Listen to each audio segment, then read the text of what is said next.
আসসালামু আলাইকুম রহমতুল্লাহি ওবরকাতুহ। সম্মানিত দর্শক, আজকে যে শিরোনামে আলোচনা করছি সেই শিরোনামের প্রথম অংশ হায় আল্লাহ খালেদ।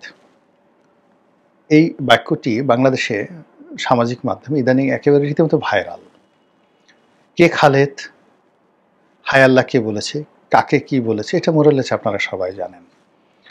আজকে মূলত ওই বিষয়টা নিয়ে আমার কোনো আলোচনা করার দরকার নেই, বা এখানে খালেদকে নিয়ে বলা বা আল্লাহর কোনো বিষয় নিয়ে বলা, বা যিনি এই হায় আল্লাহ খালেদ বলেছেন তাকে কটাক্ষ করা বা তাকে উদ্দেশ্য করে কোনো কিছু বলা, এটা আজকের এই ভিডিওতে নয়।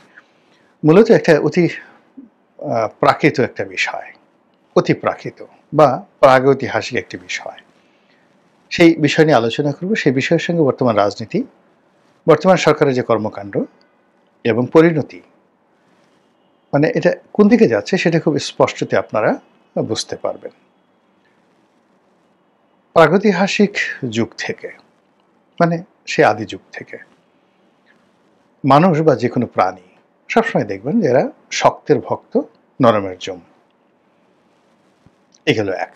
২ নম্বর হলো যে এই শক্তের ভক্ত নরমের জম, এটা মূলত জঙ্গলের শাসন বা জঙ্গলের ব্যবস্থা, জঙ্গল আইন।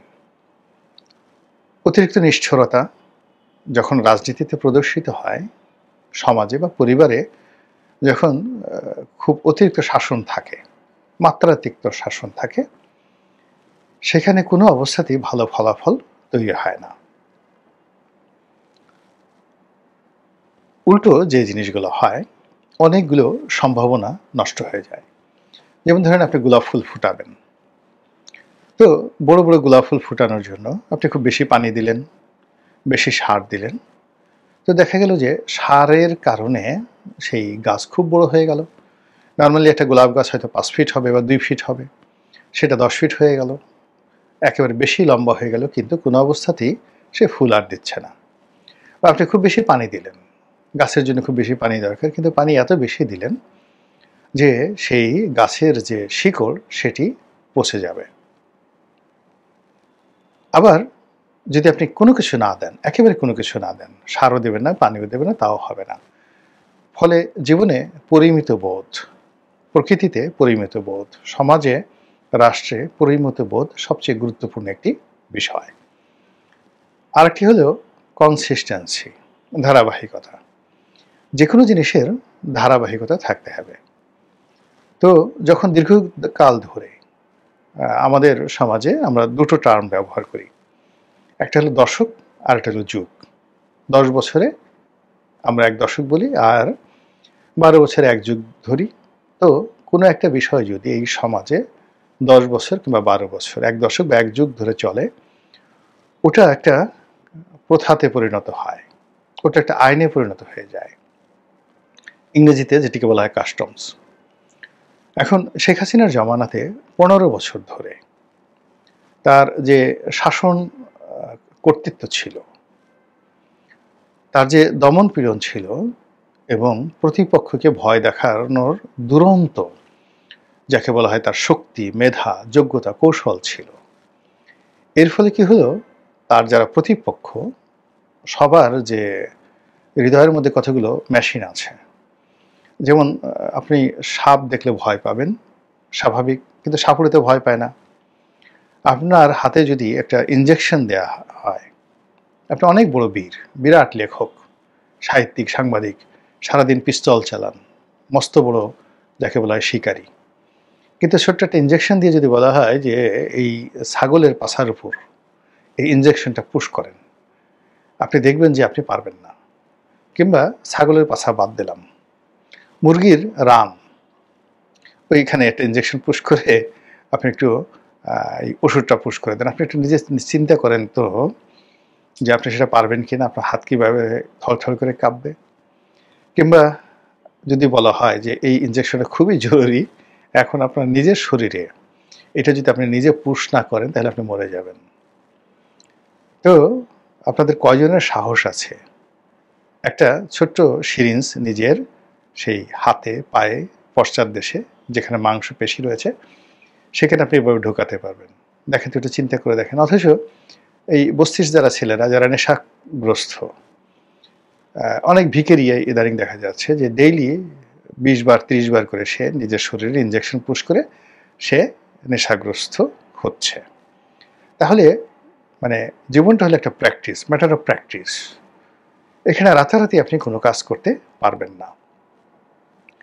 তো সেই ক্ষেত্রে যেটা হলো যে শেখ হাসিনার জমানাতে আমাদের অনেকের অনেক মেশিন নষ্ট হয়ে গেছে। মস্তিষ্কের যেখানে চিন্তা করে, পজিটিভ চিন্তা করে, ইতিবাচক চিন্তা করে, যেখান থেকে প্রোডাক্টিভিটি আসে, সেই চিন্তাটা নষ্ট হয়ে গেছে বলতে গেলে সেই শেখ হাসিনার জমানাতে ভয়ের কারণে। এরপরে বুকের মধ্যে অনেকে দেখবেন যে ভয় পেলে বুক ধড়ফড় করে, আবেগে, ভালোবাসায়, প্রেমে বুক ধড়ফড় করে, দিল কেউ না ধাক ধাক করে। তো সেভাবে আমাদের মধ্যে যে ভয় পাওয়ার প্রবণতা, এটা একেবারে রীতিমতো 15 বছর এস্টাবলিশড হয়ে গেছে। এটা কাস্টমস আইনে পরিণত হয়েছে যে আমাদের ভাত না খেলেও চলবে, এমনকি আমাদের পোশাক না পড়লেও চলবে, কিন্তু ভয় আমাদের পেতেই হবে। আমাদের দ্বিধা দ্বন্দ্ব থাকতে হবে। এবং আমাদের যেহেতু আমরা বাইরে কারোর সঙ্গে পারি না, শেখ হাসিনার সঙ্গে পারি না, তার পুলিশের সঙ্গে পারি না, তার র্যাবের সঙ্গে পারি না, কাজেই আমরা আমাদের ভাই ব্রাদার, আত্মীয় স্বজন, ছেলে মেয়ে, স্ত্রী, এদের সঙ্গে আমাদের বাহাদুরি দেখাতেই হবে। ফলে দেখবেন যে গত 15 বছর গৃহের অশান্তি বেড়ে গেছে এবং দাম্পত্য সম্পর্ক, পারিবারিক সম্পর্ক নষ্ট হয়ে গেছে। তাই গেল দিল কিউ না ধাক ধাক করে, দিল খুব ধাক ধাক করে। এরপর হইল পেটের যে ক্রিয়া প্রতিক্রিয়া, এটাও কিন্তু দেখবেন যে আপনার শরীর মন যখন ভালো থাকে, আপনি আনাম একটা আস্ত গরু খেয়ে আপনি হজম করতে পারবেন। কিন্তু যখন আপনার শরীর মন ভালো থাকে না, আপনার গ্যাস হবে, পেট পুটপুট করবে এবং আরও নানা রকম সমস্যা আপনি আক্রান্ত হবেন। এবং সেই জিনিসগুলো এই গত 15 বছর ধরে আমাদেরকে পেয়ে বসেছে। আপনি যে কোনো গুরুত্বপূর্ণ জায়গাতে যাবেন, সেটা রেলের হোক, অফিস হোক, আদালত হোক, তো সেখানে আপনি সেই একটু বয়স্ক যারা লোকজন আছে বা এমনি ইয়াং, তারাও ফটফট ফটফট করে আপনার ছাড়ছে, বায়ু ছাড়ছে, যেটা আজ থেকে 10-15 বছর আগে কল্পনাই করা যেত না। আপনি সেফায়েতুল্লাহ সেফু বলছিলেন যে এরকম সাবেক যে অর্থমন্ত্রী আবুল মাল্লা আব্দুল মুহিত, মানে তিনি নাকি অফিসে বসে সারাদিন এই কাজ করতেন এবং গন্ধে তার রুমের মধ্যে কেউ ঢুকতে পারতো না। সত্য মিথ্যা আমরা জানি না, কিন্তু ব্যাপার হলো যে মানুষ যখন অতিরিক্ত টেনশনে থাকে বা শরীর ভালো না থাকে, তার এই পেটের যন্ত্রণা হয়, শরীরের জয়েন্টে জয়েন্টে ব্যথা হয়ে যায়, আর্থ্রাইটিস রোগ হয়ে যায় বিভিন্ন কারণে। তো এই গত 15 বছরের আমাদের এই যে ভীতিকর একটা সামাজিক অবস্থা, এর ফলে আমাদের মনোজগৎ, মস্তিষ্ক, শরীরে যে পক্ষাঘাত শুরু হয়েছে, এই পক্ষাঘাত অবস্থা থেকে যখন অলনে ছাড়েন আমরা, মানে মুক্ত বিহঙ্গের মতো উড়তে সুযোগ পেলাম শেখ হাসিনা চলে যাওয়ার পর, তো আমাদের অবস্থা হলো সেই রকম। আপনি দেখবেন যে একটা পাখি বহুদিন ধরে খাঁচার মধ্যে লুকায়িত অবস্থায় আছে বা বন্দি অবস্থায় আছে। তো এটা যেন তেন বন্দি না, মানে আপনার তাকে, পাখিটাকে আলো মানে আধারিতে রাখা হয়েছে, অন্ধকারের মধ্যে রাখা হয়েছে এবং খাঁচার মধ্যে তার পাখা ঝাপটানোর কোনো সুযোগ হলো না। আপনি ওই পাখিটাকে বের করে দেন, সূর্যের আলোর মধ্যে সে চোখ বুজে থাকবে এবং কোনো অবস্থাতে ওরা তো দূরের কথা, তাকে যেখানে বসিয়ে রাখছেন ওখানে সে বসে থাকবে। এটা হলো নিয়ম। তো আমাদের যে অবস্থা হলো সেই 2024 সনের আগস্ট মাসের 5 তারিখে আমরা ভীতু সন্ত্রস্ত যে সমস্ত মানুষ শেখ হাসিনার দ্বারা অত্যাচারিত নিষ্পেষিত ছিলাম, আমরা মুক্ত বিহঙ্গের মতো যখন উড়ার সুযোগ পেলাম, আমরা আসলে উড়তে পারিনি। আমাদের যা দেখার ছিল আমরা সাথ দেখতে পারিনি, আমাদের যা বলার ছিল বলতে পারিনি, যা শোনার ছিল আমরা শুনতে পারিনি। ফলে এই গত 14 মাসে যে তছনছ হয়ে গেছে, সব কিছু তছনছ হয়ে গেছে এবং সেটা দেখে আমার এই যে আফসোস করতে ইচ্ছে করছে, হায় আল্লাহ বা হায় খালেদ, এটা কি হলো? এটা তো হওয়ার কথা ছিল না। সব কিছু যেন এলোমেলো হয়ে গেছে। তো এই যে সমস্যা, এই সমস্যার ফলে কি হলো, যারা এই অল্প সময়ের মধ্যে গত 14 মাসে যাদের ভূমিকা ছিল খুবই দুর্বল প্রাণী, ধরুন খরগোশের মতো কিংবা ছাগলের মতো, তা আবার ছাগল না, বাচ্চা ছাগল, কিংবা ধরুন আরও নিরীহ প্রাণী কি আছে, মুরগির মতো বা মোরগের মতো। তো অলনে ছাড়েন এই প্রাণীগুলোর নাম বললাম এই কারণে, আপনি মোরগ দেখবেন খুব দুর্ধর্ষ, মুরগিও কিন্তু খুব দুর্ধর্ষ। অলনে ছাড়েন বিশেষ সময়টাতে এরা খুব রাগ হয়ে যায় এবং ঘাড়ের পশম তারা খাড়া করে বাঘ সিংহর সঙ্গে পর্যন্ত লড়াই করতে যায়, গোকরা সাপকে আঘাত করতে যায়, এই মুরগি এবং মোরগ। একইভাবে ছাগলের অবস্থা, ছাগল সম্পর্কে তো আপনারা সবাই জানেন যে ছাগল সেটা লেডি ছাগল হোক কিংবা জেন্টস হোক, পুরুষ হোক বা নারী হোক, ছাগ বা ছাগি, শিং যদি থাকে নাও থাকে, ও আপনাকে গুঁতা দেওয়ার চেষ্টা করবে। আপনি ধাক্কা দিয়ে ফেলে দিচ্ছেন, ও আবার পা দুটো উঁচু করে এসে দেবে। এবং বাচ্চা ছাগল হোক, বুড়া ছাগল হোক, সবার মধ্যে এই জিনিসটা একেবারে প্রবল। এবং ছাগলের কোনো বাজ বিচার নেই। সেনাপ্রধান যে আছে তাকেও যেভাবে ট্রিট করবে গুঁতো দেওয়ার জন্য, আর একই সঙ্গে যদি সে আরেকটা ছাগল পায়, সেই ছাগলের সঙ্গে যেভাবে সে গুতাগুতি করবে, সেনাবাহিনী প্রধানের সঙ্গে গুতাগুতি করবে। সে খেলনা গাড়ির সঙ্গে যেভাবে গুতাগুতি করবে, তার সামনে যদি একটা ট্যাঙ্ক এসে যায় বা যে মিলিটারি অ্যাপাচি যে গাড়িগুলো রয়েছে সেগুলো আসে, সেখানে সে একই ভঙ্গিতে সে গুতাগুতি করবে। ছাগল তো, মুরগি, ছাগল, এই ইভেন ভেড়া তো আরও ডেঞ্জারাস। মানে সে তাকে আপনি মেরে নেওয়া ফেলা পর্যন্ত আপনি নিবৃত্তি করতে পারবেন, সে গুতাতে থাকবেই এবং সর্বশক্তি দিয়ে লাফিয়ে লাফিয়ে সেই মানে কাউকে যদি ভেড়ায় আক্রমণ করা শুরু করে, দেখা গেল যে ওই লোকটা কি বলবো গাছে উঠেও সে রেহাই পায় না, সে 3-4 ঘন্টা ভেড়া দাঁড়িয়ে থাকে যে সে গুঁতো মারবে। তো ফলে কি হলো, এই যে বিরূপ যে অবস্থা, সেই বিরূপ অবস্থার মধ্যে আমাদের এই সমাজে গত 15টি বছর ধরে যারা মুরগির অবস্থায় ছিল, মোরগের মতো ছিল, ছাগলের মতো ছিল, ভেড়ার মতো ছিল, তারা উন্মুক্ত অবস্থায় অলনে ছাড়েন।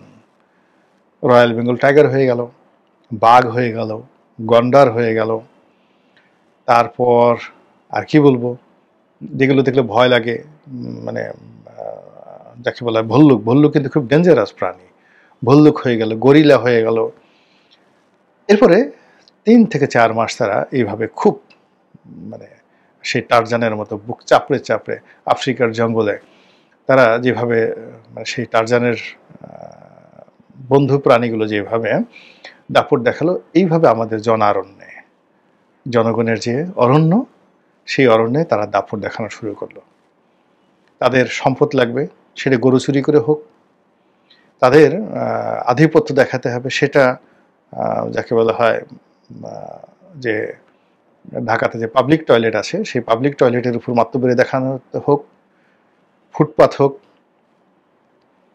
কিংবা মানে রাস্তায় যে ভ্রাম্যমান পতিতা আছে সেই তাদেরকে টিকিট দিয়ে লাইসেন্স দেওয়া, যে তোমরা এই এলাকাতে নিরাপদে কাজ করতে পারবে, পুলিশ তোমাদেরকে ধরবে না, এবং এই জিনিসটা ভাগাভাগি করে নেওয়া, যে তুমি এই এলাকায় থাকবে, জোনাকি সিনেমা হলের সামনে তুমি থাকবে, তুমি রাজমণি সিনেমা হলের সামনে থাকবে, এরকম ভাগ করে দেয়। এই কাজ করতেও এই সমস্ত ছাগলদের কোনো রকম মানে লজ্জা হয়নি, বিবেক বোধে বাঁধেনি, তারা সেই কাজগুলো করে যেভাবে হোক আধিপত্য দেখাতে হবে। তো এই জিনিসগুলো তারা দেখিয়েছে গত 14 মাসে। কিন্তু এখন আমি যখন আজকের এই ভিডিওটা করছি, তখন কি যেন হচ্ছে, কিসের যেন আওয়াজ পাওয়া যাচ্ছে, কারা যেন চলে গেছে, কারা যেন চলে গেছে, কারা যেন পদত্যাগ করেছে, কারা যেন উৎসাহ হারিয়ে ফেলছে, কারা যেন ভয় পাচ্ছে, কারা যেন উৎসাহ দেখাচ্ছে। মানে সব মিলিয়ে যে একটা রিদম আছে সমাজের, সেই রিদমে সেই যে পুরনো ভয়, আতঙ্ক, ভীতি, যা কিনা আপনার মন, মস্তিষ্ক, পেট, হাঁটুর যে সন্ধি, সব কিছু মানে আপনাকে এলোমেলো করে দিয়েছে। তো সেই জায়গাগুলোতে আবার নতুন করে অজানা ব্যথা, অজানা বেদনা, অজানা আশঙ্কা তৈরি হয়েছে। 15 বছর ধরে যে ভয়টা ছিল, এটা একটা ডাইরেক্ট, যেমন আপনি একটা সাপ দেখলেন, সেটাকে দেখে ভয় পাওয়া, সেটার একটা লিমিট আছে। কিন্তু আপনি সাপটা দেখতে পাচ্ছেন না, কিন্তু বারবার অন্ধকার রাতি চারিদিক থেকে গোকরা সাপের ফোঁস ফোঁস আওয়াজ হচ্ছে, হয়তো কোনো মানুষ করছে, কিন্তু এই ধরনের ভয় কিন্তু আপনার হার্ট অ্যাটাক হয়ে যাবে। তো আওয়ামী লীগকে দেখে, শেখ হাসিনাকে দেখে, র্যাবকে দেখে, পুলিশকে দেখে, ছাত্রলীগকে দেখে, যুবলীগকে দেখে ফেস টু ফেস আপনি যে ভীত সন্ত্রস্ত হতেন, ওটা আপনার অ্যাটলিস্ট আপনাকে ইমব্যালেন্সড করতো না। আপনি দৌড়াতে পারতেন, পালাতে পারতেন, কাঁদতে পারতেন, সাহায্য চাইতে পারতেন। কিন্তু শঙ্কাটা যখন মানে অজানা জায়গা থেকে আসে, অচেনা জায়গা থেকে আসে, ভূতের মতো, প্রেতের মতো, জিনের মতো আসে, আর সে সকল আতঙ্কে যদি দেখেন যে বড় বড় এই কয়েক মাসে যারা রয়্যাল বেঙ্গল টাইগার, যারা বাঘ, সিংহ, গন্ডার, হাতি এরকম আকৃতি ধরে, মানে একটা ছাগলকে খুব করে ফুলানো হলো আচ্ছা মতো, ভিতরে প্লাস্টিকের ছাগল বা ধরেন রাবারের ছাগল, আচ্ছা মতো পাম দিয়ে সেটাকে হাতি বানানো হলো। তারপরে হঠাৎ করে দেখলেন আপনার চোখের সামনে আবার সেই হাতিগুলো সেই ছাগলে পরিণত হয়ে গেল এবং তারা পালিয়ে গেল। আর যে কারণে তারা পালালো বা ছোট হয়ে গেল সেই কারণ আপনি জানেন না, কিন্তু চারিদিক থেকে নানা রকম অদ্ভুত অদ্ভুত সব স্বপ্ন, দুঃস্বপ্ন, শব্দ, তারপরে শেষে যাকে বলা হয় আতঙ্ক আপনাকে তাড়া করছে। এই অবস্থাতে যা হয়, মানুষের হার্ট অ্যাটাক হয়, হৃদকম্পন বন্ধ হয়ে যায়, স্ট্রোক করে, ব্রেন স্ট্রোক করে। তো এই যে বাংলাদেশের এখন যে দুর্বোধ্য রাজনীতির অবস্থা, সেই দুর্বোধ্য রাজনীতির অবস্থাতে আমরা ঠিক এক সপ্তাহ পরে কি হবে সেটা তো দূরের কথা। আজকের যে আপনি রাতটা যাপন করছেন, সকালে যে সূর্যটা উঠবে, ওঠার পরে দেশের পরিস্থিতি কি হবে, আপনার ব্যবসা বাণিজ্য, আয় রোজগারের অবস্থা কী হবে, ইত্যাদি নানা বিষয় নিয়ে জাস্ট আপনার মধ্যে যে আতঙ্ক কাজ করে, সেই আতঙ্ক কাজ করার ফলে আপনি শুধু বারবার পিছনে তাকাচ্ছেন, কারা আছে, ডানে তাকাচ্ছেন, বামে তাকাচ্ছেন, সামনে তাকাচ্ছেন, কারা এখনো আছে আর কারা চলে গেছে। তো যারা চলে গেছে আপনারও মনে হচ্ছে যে আমিও তো যাব, কিন্তু আপনি যাবেন কই? যাদের যাওয়ার জায়গা আছে তারা গেছে, এবং এখনো যারা যাননি অথচ যাওয়ার জায়গা আছে তারাও যাবেন। কিন্তু আপনি তাদের সংস্পর্শে থেকে যেভাবে এই জমিনে আপনি আপনার কর্মকাণ্ডকে মানুষের ঘৃণার বস্তু করে ফেলেছেন, মানুষের আক্রমণের বস্তু করে ফেলেছেন, এবং নিজেকে অসহায় এবং দুর্বল, আগের চাইতে দুর্বল করে ফেলেছেন। কাজেই উদ্ভূত এই পরিস্থিতিতে আমরা সবাই কি ধরনের